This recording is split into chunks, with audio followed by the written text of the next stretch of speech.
वाक्य बनवण्याचा सर्वात सोपा मार्ग आहे. मी तुम्हाला सोपे इंग्रजी वाक्य घ्यायचे आणि ते आपल्याला कसे बनवायचे. या ठिकाणी पहा, स्ट्रक्चर ऑफ इंग्लिश सेंटेन्स म्हणजे इंग्रजी वाक्यांचं जे स्ट्रक्चर आहे ना ते मी तुम्हाला थोडक्यात सांगतो.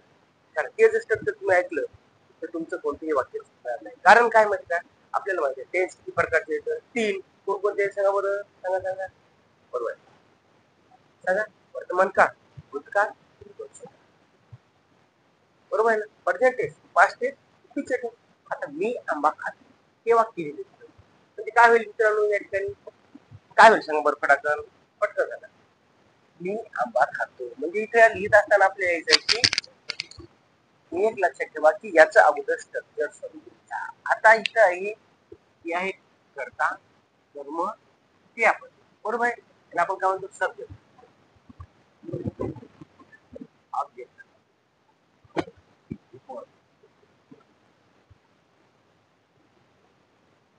आता मित्रांनो सब्जेक्ट लिहित असताना आपल्याला काय करायचं, सब्जेक्ट काय करता सब्जेक्ट पुन्हा या करता आहे. मग इंग्रजीमध्ये वाक्य लिहित असताना आपल्याला काय करायचं, त्याची मांडणी घेऊन घ्या. सब्जेक्ट प्लस हो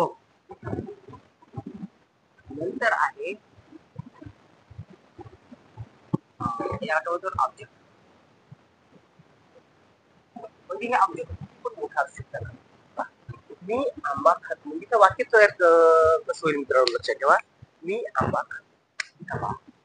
आता मी साठी काही आहे आणि नंबर 2 ला आहे वर काय खातो. काय होईल याचं आई त्यांनी ऑब्जेक्ट काय झालं वाक्य. पण एखाद्या वेळेस मोठं वाक्य असते ना त्यावेळेस फक्त आपल्याला साधं सिंपल वाक्य सांगितलं तर त्या ठिकाणी आपल्याला सब्जेक्ट वर्ब आणि ऑब्जेक्ट तर आपण आरपीएस होतो. आरपीएस म्हणजे रिमेनिंग पार्ट्स ऑफ सेंटेन्स. ह्या दोन गोष्टी लक्षात ठेवा. सब्जेक्ट वर्ब नंतर आरपीएस म्हणजे रिमेनिंग पार्ट्स ऑफ सेंटेन्स. एवढं लक्षात ठेवून तुमचं वाक्य कोणतं चुकणार नाही. आता पहा, हे झालं सुद्धा वर्तमान काळ, बरोबर. पण मी आंबा खाल्ला. आता एक वाक्य लिहूया आपण, मी आंबा खाल्ला. हेच वाक्य आपण पहा, मी आंबा खाल्ला. आता हे वाक्य कोणत्या काळात आहे सांगा बघू. जेव्हा एखाद्या वेळेस न ला लिहिले येते ना,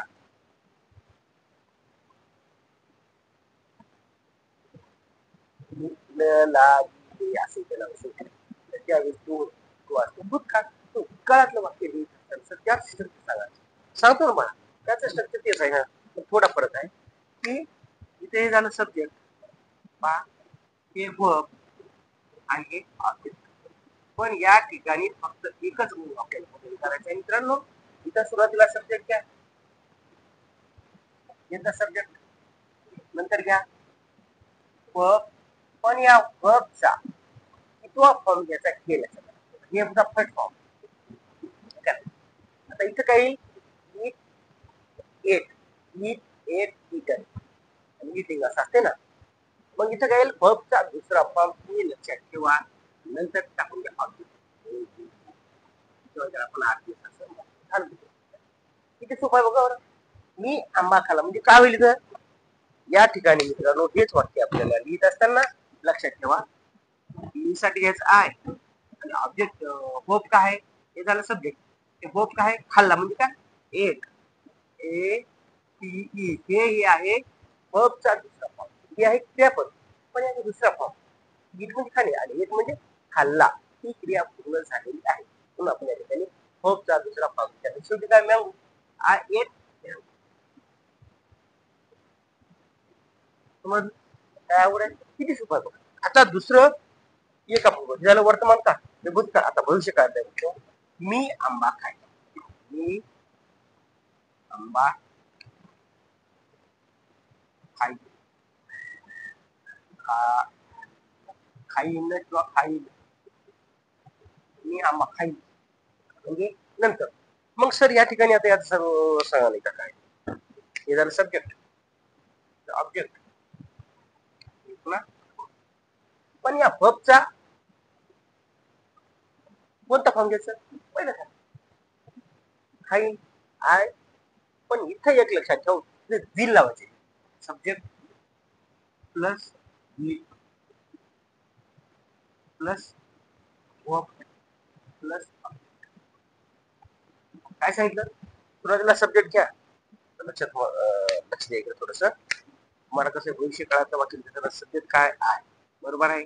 आय घेतलं, नंतर आय विल, ल खाईल आहे ना, म्हणून आय विल काय बाळा, नंतर म्हणजे काय, खाण्याला काय म्हणतो, इट, आय विल इट.